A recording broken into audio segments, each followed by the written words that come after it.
අද අපි කතා කරන්නේ පොළොන්නරු යුගයට අයිති ථූපාරාම පිළිමය ගැන. මෙම පිළිමය ගෙඩිගේ සම්ප්‍රදායට අයත් ගඩොළු වලින් කළ පොකු වහලයක් සහිත පිළිමයල් අතරින් ගොඩාක්ම හොඳින් ආරක්ෂා වී ඇති පිළිමය වශයෙන් අපිට ථූපාරාම පිළිමය හඳුනා ගන්න පුළුවන්. ඉතින් මෙම ථූපාරාම පිළිමය ඉපැරණීම පිළිමය වශයෙන් අපි හඳුනා ගන්නවා. මෙහි දළදා මළුව නමින් හඳුන්වන මළුවේ දකුණු පස කෙළවරේ මෙම ප්‍රතිමාගරය ඉදි කරලා තියෙන්නේ. ඉතින් ථූපාරාමය ලෙස නමින් මෙය හැඳින්වුවත් මෙම පිළිමයෙහි සැබෑ නම තවදුරටත් අනාවරණය කොටගෙන නැහැ.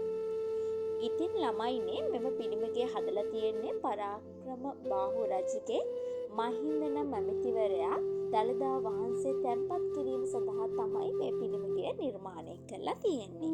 ප්‍රතිමා ගෘහය, මණ්ඩපය, අන්තරාලය එවැගේම ගර්භගෘහය යන ප්‍රධාන අංග තුනෙන්ම සමන්විත වෙනවා. ප්‍රතිමාගරයට පිවිසීම සඳහා ප්‍රධාන දොරටුව නැගෙනහිර දෙසට මුහුණලා තමයි නිර්මාණය කරලා තියෙන්නේ. ඒ වගේම අන්තරාලයේ කොටසට ඇතුළු වීම සඳහා කුඩා දොරටුවකුත් උතුරු බිත්තියේදී අපිට දැක ගන්න පුළුවන් වෙනවා. ගර්භගෘහය සඳහා වාතය වගේම ආලෝකය ලබා ගැනීම සඳහා දකුණු පසෙන් සහ උතුරු දෙසින් ජනේල 4කොත් අපිට දැක ගන්න පුළුවන් වෙනවා. ඉතින් මේ ථූපාරාම පිළිමයෙහි අනෙක් ගෙඩි ගෙවල් වලට සාපේක්ෂව පැතලි ආකාරයකින් යුතුව ගඩොළු සහ බදාමි උපයෝගී කරගෙන තමයි නිර්මාණය කරලා තියෙන්නේ. මෙහි වහලය මත ගැටියෙහි සතර වටේම පෙට්ටියක හැඩයකට තැනු මිටි තාප්ප අපිට දැක ගන්න පුළුවන් වෙනවා. ගඩොළු වලින් සකස් කර ඇති බිම පිළිමයෙහි පිටත බිත්ති විමාන යන නමින් හඳුන්වනු ලබනවා. ඒවා මැදේ තුල දේවතා රූපද අපිට දැක ගන්න පුළුවන්කම ලැබෙනවා.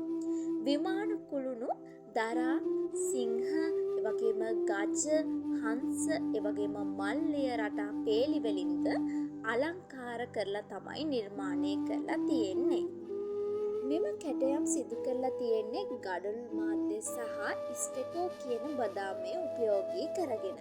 ඉතින් මේ විදිහට නිර්මාණය වෙන ථූපාරාම පිළිමය අභ්‍යන්තර ගර්භගෘහයේ තැන්පත් කොට ඇත්තේ වැඩ සිටින පිළිමයක් අපිට දැක ගන්න පුළුවන් වෙනවා. එය ගර්භගෘහයේ පිටුපස බිත්තියට යාබදව තමයි තැන්පත් කරලා තියෙන්නේ.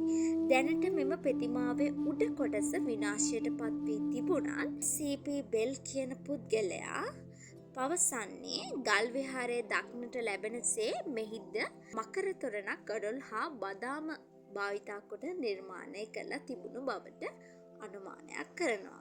ඉතින් මේ විදිහට ථූපාරාම පිළිමය පිළිබඳව දල අවබෝධයක් ලබා ගන්න පුළුවන්. නැවත රසවත් පාඩමකින් හමු වෙනකන් අදට සමුගන්නම්.